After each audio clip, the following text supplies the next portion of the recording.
네, 주안의 만나 2월 13일 금요일 묵상을 함께 나누도록 하겠습니다. 오늘 말씀은 요한복음 5장 1절에서 15절까지의 말씀으로요. 베데스다의 안식이라고 하는 제목을 함께 묵상을 나누도록 하겠습니다.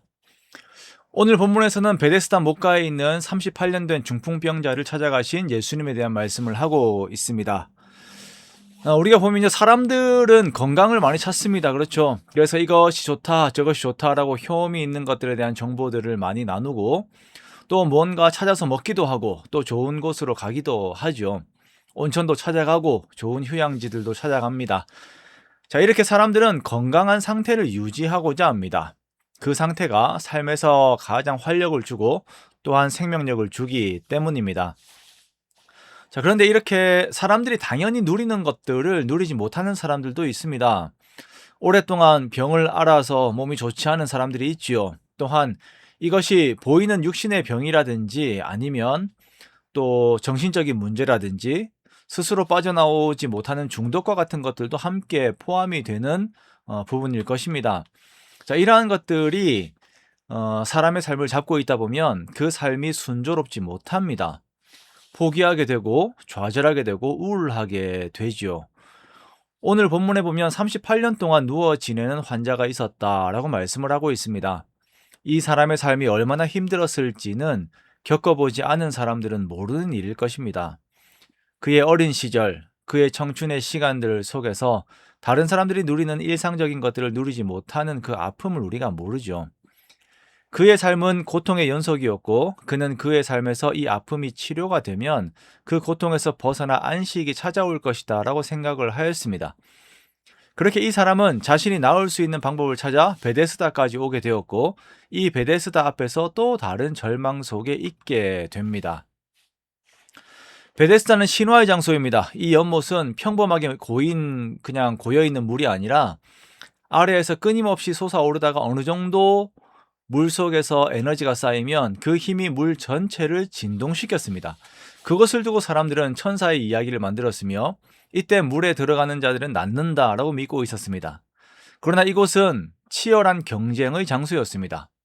낫고자 하는 사람들은 너무나도 많았고 물의 진동은 가끔 일어나는 일이었습니다. 그리고 이 상황이 누워있을 수밖에 없는 이 환자에게는 너무나도 불리한 상황이었습니다. 들어가고는 싶은데 옆에 있는 다른 사람들이 먼저 들어가 버리는 것이에요. 그는 누군가 자신을 그 연못에 넣어주기를 바라면서 그 옆에 누워있는 것입니다. 스스로는 할 수 없지만 누군가의 선처, 그 은혜를 바라며 누워있는 것이죠. 자, 여기에 예수님께서 오십니다. 이 병자의 상태를 모두 아시는 예수님께서 이 병자에게 말씀하십니다. 내가 낫고자 하느냐? 자, 그러자 이 병자는 자신이 생각하는 범위만큼 예수님을 기대합니다. 아, 저 사람이 나를 물에 넣어 주겠구나 라고 이렇게 생각을 하죠. 그리고 말합니다. 주여, 물이 움직일 때 나를 못에 넣어주는 사람이 없어 내가 가는 동안에 다른 사람이 먼저 내려가나이다. 자, 이 말의 의미가 무엇입니까? 물이 동할 때 당신이 나를 좀 빨리 저기에 넣어주시면 좋겠습니다 라고 하는 간청의 의미이죠. 여기서 우리는 예수님을 알지 못하는 삶의 기대치에 대해서 생각을 해보게 됩니다.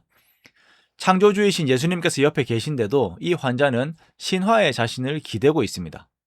예수님께서 사마리아 여인에게 표현하신 것처럼 만약 그가 누구인 줄 알았더라면 이 환자는 다른 요청을 하였겠죠. 자신을 물에 넣어주기를 바라는 이 환자에게 예수님께서 말씀하십니다. 일어나 내 자리를 들고 걸어가라. 자, 예수님께서 환자가 생각지도 못한 해결책을 주십니다.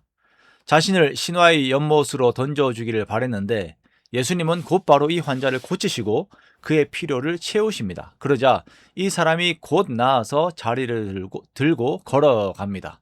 자, 그렇게 이 환자는 자신이 평생 원하였던 나음, 몸의 회복이라고 하는 나음과 완성에서의 그 안식을 얻게 됩니다. 그리고 이날이 안식일입니다. 자, 이제 사람들은 안식일에 이 사람이 자신의 자리를 들고 누워있던 그 자리를 들고 이동하는 것을 두고 문제를 삼습니다. 안식일에는 노동을 하지 않아야 하는데 이렇게 자신의 자리를 들고 가는 것이 율법에 위배된다라는 것이죠. 그래 이 환자가 말합니다. 나를 낫게 한 그가 자리를 들고 걸어가라 하였다라고 말을 합니다. 이때 유대인들이 또 말해요. 그러면 너에게 자리를 들고 걸어가라 한 사람은 누구냐? 그런데 이 환자는 그가 누구인지를 알지 못하죠. 자, 여기에서 보면 유대인들의 관심은 이 사람이 나음을 입었다라고 하는 것에는 관심이 없어요.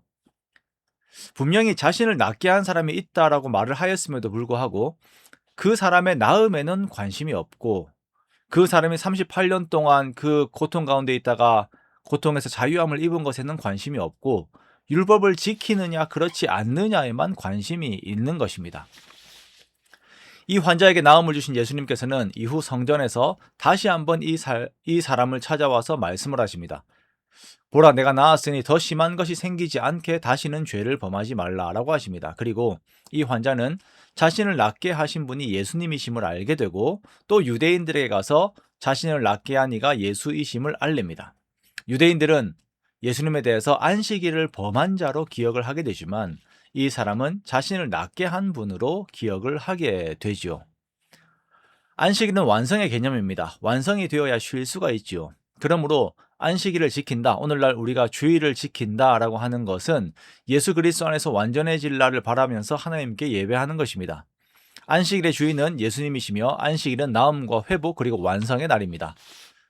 안식일에도 신화를 기대었던 환자, 안식일의 규례에만 목이 메어 있는 유대인들, 그리고 안식일의 주인 되시는 예수님을 우리가 함께 바라봅니다. 오늘날 안식이 필요한 우리들에게 참 안식을 주시는 예수님을 더욱 바라고 의지하는 우리가 되기를 원합니다.